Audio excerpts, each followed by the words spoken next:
Greetings, Eric Hammond here with the Joy Homesteading, and I am putting in a high tensile electric fence. And I didn't want to, but I'm digging a big corner post. Look at that sucker. That's the deepest hole I've ever been able to dig on this property. Yeah, look at the handle, and man, I'm right at 4 feet. You know, to the end. Right at the end is when I had to start breaking rocks in half and tearing them out of the hole. That's usually not typical. It's usually a lot sooner, but down here by the road, I guess, there's just a lot more soil than rocks. I say that, but man, we got lots of rocks. It's out here snowing. You know, farm work is good for you.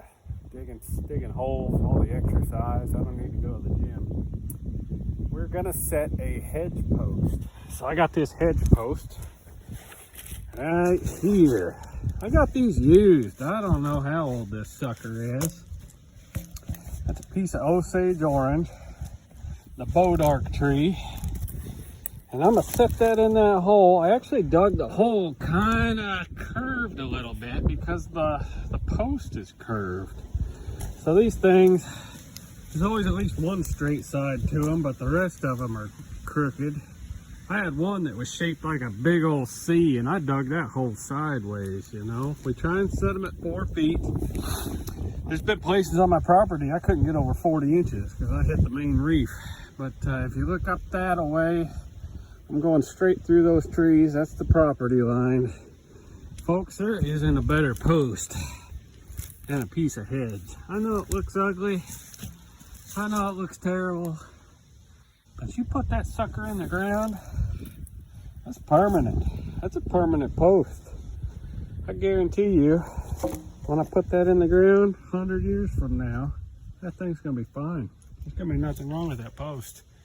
I'm gonna get this thing set in here. Oh, here's a farming tip for you. So, you know, at some point it gets so hard to get the dirt out of the hole. That's what these are for. These aren't for digging a hole. The rock bar is for digging the hole. You loosen up your hole with the rock bar, and then you scoop the dirt out with, you know, a little shovel at first or your hands, but as soon your arms get too short and you're digging a 4-foot hole, and you got to use one of these. This is the worst tool ever invented. Post hole digger. That'll get your dirt out of your hole. You got to make sure it's wide enough. Otherwise you can't get it deep, so you gotta go wide before you go deep. And then say you get down to, you know, you're close to 48 inches, but you just can't quite get it. You can take a tamp, or I'll take like an old log, cut it off about 6 foot, and you compact the bottom of that hole, and you can get another 2 or 3 inches out of it. So if you're sitting here at 45 inches, and you want 4 feet, beat the bottom of that hole flat and you might get your 4 foot out of it.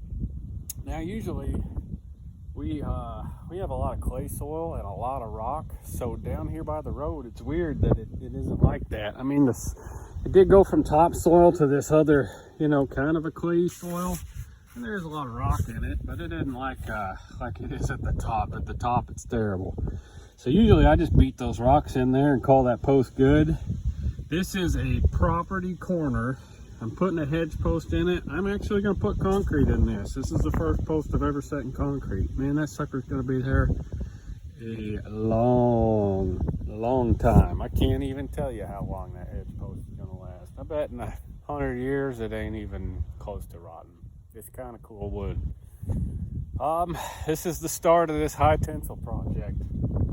I will fill you in on all the details as we build it, but it appears that high tensile fence is the most economical, most effective fence for your budget. So we'll see. I'm running 600 feet here, and I think it's going to cost about, I don't know, a little over 300 bucks for high quality components. That's pretty cheap. If you got any questions, let me know. And I'm gonna get back to digging a hole. If you like this kind of thing, hit like, hit subscribe, and we'll see you later. Bye. There it is in all its glory. That is a hedge post set in concrete 50 inches into the ground. I ended up having to dig that sucker a little bit more down that way to make up for the curve in the post. Get that thing in there straight. But golly, look at that. There ain't a better way to pass something down to your great-great-grandchildren is a hedge post set 4 foot in concrete.